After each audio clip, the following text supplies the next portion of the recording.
Personal Safety, Production Area PPE.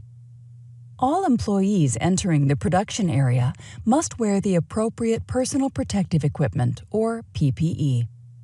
This can be divided up into two categories, general PPE and specific PPE. The type used depends on the duties the employee must perform and the extent to which they could contaminate the product. For example, people working in a production area in which the product is not contained must wear PPE that will prevent skin and hair particles from entering the product. General PPE may consist of the items listed in the activity area.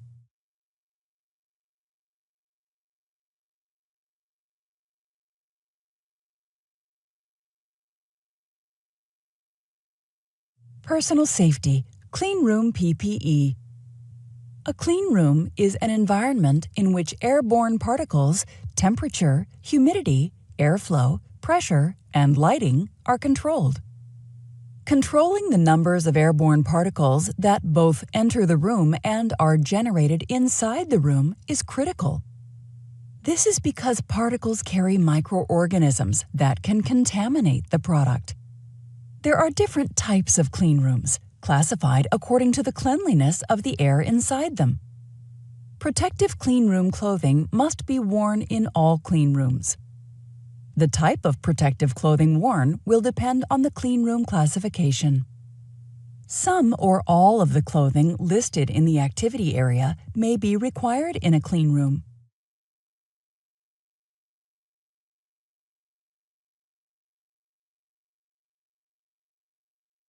Best practices. Finally, let's run through a list of recommended best practices relating to API manufacturing dress codes.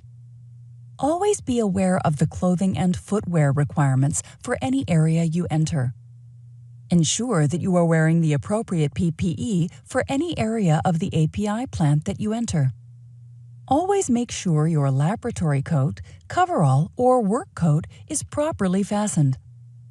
Always ensure that work clothes are clean. If your hair is long, make sure it is tied up neatly at all times.